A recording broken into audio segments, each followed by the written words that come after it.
Hey everyone, आज मैं explain करने वाली हूँ लव अलर्ट के एपिसोड 9 को। अगर आपको ये वीडियो पसंद आए तो हाइप का बटन जरूर प्रेस करिएगा। कहानी में आगे जिमी अपने घर पर बैठकर इस बात को याद करके रो रहा था कि तो ने फ्रीज का प्रपोजल एक्सेप्ट कर लिया। दूसरी तरफ तो और फ्रीज साथ में लंच कर रहे थे, जहाँ फ्रीज तो बहुत ज्यादा खुश होकर तो उसे पूछता है तुम्हें ये फूड कैसा लगा। तो बोलता है टेस्ट में अच्छा है। तो फ्रीज कहता मैंने तो बोला ही था कि मेरे टेस्ट पर ट्रस्ट करो, अगली बार मैं तुम्हें और अच्छे प्लेस पर फूड खिलाने ले चलूंगा। लेकिन तो के चेहरे पर सैडनेस साफ साफ दिखाई दे रही थी, जो फ्रीज ने भी नोटिस कर ली थी। वो तो उससे पूछता है क्या बात है, लेकिन तो कहता है ऐसी कोई बात नहीं है, चलो फूड खाते हैं। दूसरी तरफ जिमी ने आंसू बहा बहा कर बाल्टी और टब सब कुछ भर दिया था। ऊपर से वो ड्रिंक कर रहा था, जहाँ वो अपने आप से कहता है मुझे इतना हर्ट क्यों हो रहा है। दूसरी तरफ रेस्टोरेंट से बाहर आते टाइम फ्रीज तो उसे पूछता है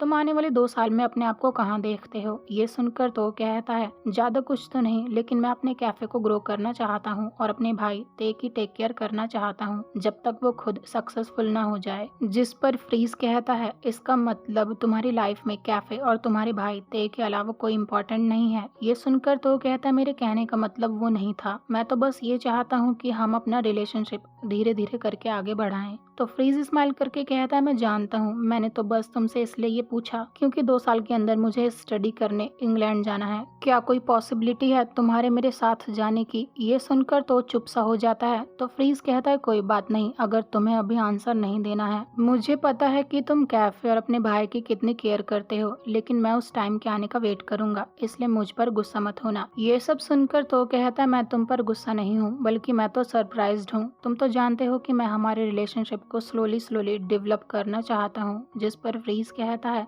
हम बस आज ही साथ हुए हैं और मैं इतना इम्पेशेंट हो गया, राइट। लेकिन तो कुछ भी नहीं बोल पाता। अगले सीन में अपने घर आने के बाद तो जिमी के साथ बिताए हर वो मोमेंट को याद करता है जब जिमी ने उससे कहा था कि वो कभी तो का दिल नहीं तोड़ेगा, और जब उसने तो उसे सॉरी बोलकर एक चांस मांगा था, और जब उसने अपने फ्रेंड्स के सामने बोला था कि मैं खुद किसी के पास वापस नहीं जाता। ये सब सोचकर तो अपने आप से कहता है क्या जिमी ने कभी मुझसे लव किया भी था और उसके दिमाग में चल क्या रहा है, जहाँ वो भी रोने लगता है। इधर जिमी पूरी तरह देवदास बन चुका था, जहाँ वो तो के साथ बिताए मोमेंट्स को याद कर रहा था जब वो तो के साथ काफी खुश था। रन उससे मिलने आता है तो जिमी कहता है मेरे पास तुम्हें सर्व करने के लिए पानी नहीं है, क्या तुम ड्रिंक करोगे। लेकिन उसके घर में इतनी सारी बॉटल्स देखकर रन कहता है क्या तुम तो से सच में इतना प्यार करते हो। ये सुनकर जिमी बोलता है मुझे भी नहीं पता था कि मैं तो से इतना लव करता हूँ, लेकिन आज तक मैंने तुम्हारे साथ रहकर तुम्हें जितना भी हर्ट किया है उसके लिए मैं तुम्हें सॉरी बोलता हूँ। जहाँ रन बड़े प्यार से जिमी से कहता है कोई बात नहीं, वो सब पास्ट था और तुम मेरे बेस्ट लव थे,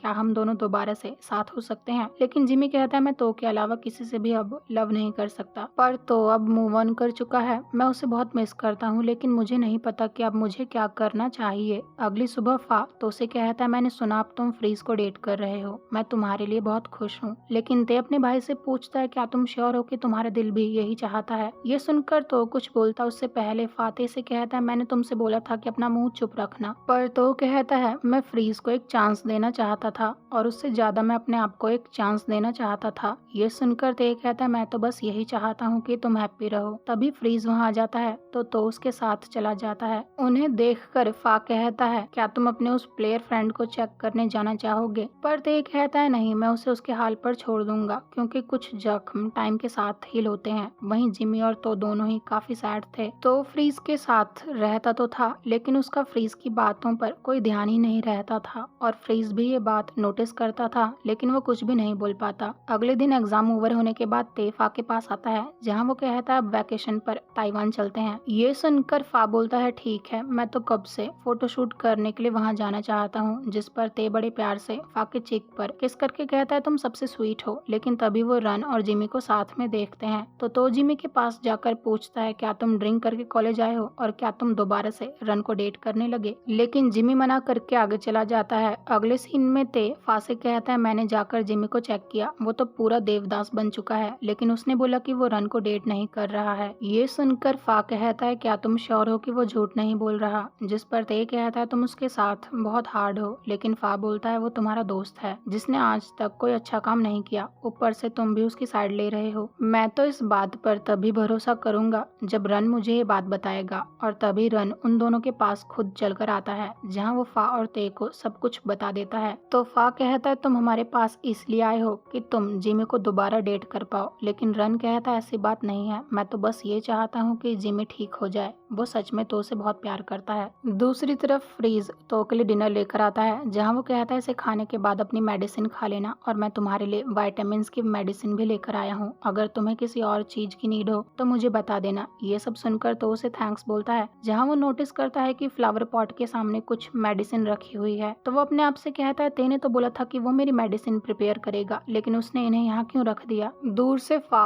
और ते भी ये सब कुछ देख रहे थे। रूम में आने के बाद फा ते से कहता है जिमी के साथ अच्छा हुआ, उसके पास हीरा था लेकिन वो उसे संभाल नहीं पाया, और अब तो फ्रीज के साथ खुश है। लेकिन ते कहता है मुझे ऐसा नहीं लगता, मैं फील कर सकता हूँ कि वो खुश नहीं है, बस जैसे वो जिमी के साथ फेक स्माइल करता था वैसे ही फ्रीज के सामने भी कर रहा है। लेकिन फा कहता है तुम फिर से उस जिमी की साइड लेने लगे, क्या तुम भूल गए उसने तुम्हारे भाई के साथ क्या किया था? ये सुनकर ते कहता है मुझे सब कुछ याद है, लेकिन मेरा मानना है कि हर कोई सेकंड चांस डिजर्व करता है, जिमी ही नहीं तो भी चांस डिजर्व करता है। ये सुनकर फा स्माइल करके कहता है तुम इतने होशियार कब बन गए? तो ते कहता है जब से मुझे प्यार हुआ, और ऊपर से तो मेरा भाई है, तो मुझे कैसे नहीं पता होगा कि वो क्या फील कर रहा है। जहाँ वो फा से मोटिवेशन के लिए हग मांगता है तो फा उसे बड़े प्यार से झप्पी देता है, लेकिन फा के इतने क्लोज रह करते अपने आप को कैसे कंट्रोल कर पाता। फा भी मूड में आ जाता है और इसके बाद वो दोनों एक दूसरे को पैशनेटली किस करते हुए इंटीमेट होने लगते हैं। दूसरी तरफ जिमी कैट को देख कर कहता है मुझे पता है मुझे अपने आप से प्यार करना चाहिए, लेकिन मैं जिस पर्सन से लव करता हूँ वो मुझसे अब प्यार नहीं करता, अगर मैं ड्रिंक नहीं करूंगा तो तुम्हारी मॉम को मिस करना स्टॉप नहीं कर पाऊंगा। ये सब बोलकर वो रोते हुए ड्रिंक कर रहा था। इधर तो अपने रूम में जाता है तो देखता है फ्रीज ने उसके लिए क्रीम रखी हुई है जिस पर नोट लिखा है कि ये सेंसिटिव स्किन के लिए अच्छी है, और मैंने देखा तुम्हें सोने में ट्रबल हो रही है तो मैं तुम्हारे लिए पिलो स्प्रे भी रख कर जा रहा हूँ, इससे तुम्हें नींद अच्छी आएगी। लेकिन तो सारा सामान उसी बॉक्स में डाल देता है जिसमें उसने फ्रीज का दिया हुआ ब्रेसलेट रखा था। जहाँ वो नोटिस करता है कि फ्रीज ने एक बॉक्स पर नोट लिखा है मेडिसिन लेना मत भूलना मेरे चैंपियन। तो वो उस मेडिसिन को देखता है जो उसे फ्लावर पॉट के सामने मिली थी। जहाँ वो कहता है फिर ये मेडिसिन किसकी है, पर फिर वो सब कुछ साइड करके कहता है मुझे तो खुश होना चाहिए, लेकिन उसकी आंखों से आंसू रुकने का नाम ही नहीं ले रहे थे। अगले दिन रन तो से मिलने उसके कैफे जाता है जहाँ वो कॉफी पीने तो आया ही था, लेकिन वो तो से कहता है मुझे तुमसे कुछ बात करनी है, वो भी जिमी के बारे में। जहाँ वो बोलता है जिमी बिल्कुल भी ठीक नहीं है, और इधर जिमी तो पूरा कबीर सिंह बन चुका था। उसके फ्रिज में अभी तक वो बर्थडे केक रखा था जो टोनी उसके लिए बनाया था। दूसरी तरफ रन तो उसे कहता है जिमी औरों के सामने ऐसा प्रिटेंड करता है कि वो ठीक है, लेकिन वो पूरी तरह टूट चुका है। मैंने इससे पहले उसे कभी ऐसी हालत में नहीं देखा। पर तो बोलता है तुम ये बात मुझे क्यों बता रहे हो, मेरा रिलेशनशिप उसके साथ ओवर हो चुका है और अब मैं उसके पास वापस नहीं जाने वाला, हम दोस्त भी बनकर नहीं रह सकते, और तुम भी तो यही चाहते थे राइट, अब तुम उसके साथ हो सकते हो। ये सब सुनकर रन कहता है ताली दो हाथ से बजती है, मैंने ट्राई किया था लेकिन उसने मना कर दिया क्योंकि अब उसका दिल तुम्हारा है, और उस दिन जब तुमने मुझे उसके साथ देखा था तब उसने एज अ फ्रेंड मेरी मदद करी थी, मैं तुम दोनों के बीच कभी नहीं आ सकता। पर तो कहता है अब मेरा एक बॉयफ्रेंड है, लेकिन रन कहता है मैं ये बात जानता हूँ, पर मैं तुम्हें जिमी के बारे में इसलिए बताने आया था क्योंकि मुझे लगा तुम्हारे पास कोई तरीका होगा जिससे वो ठीक हो जाए, कम से कम तुम दोनों एक दूसरे से प्यार करते हो। इधर जिमी की हालत ड्रिंक करके इतनी खराब थी कि वो अब उठ भी नहीं पा रहा था, पर वो जैसे तैसे करके अपनी कैट को फूड देता है जहाँ वो कहता है ये सब मेरा फॉल्ट है, मैंने कभी तो की टेक केयर नहीं करी, प्लीज मेरे पास वापस आ जाओ, तो मैं तुमसे बहुत प्यार करता हूँ। ये बोलकर वो रोने लगता है।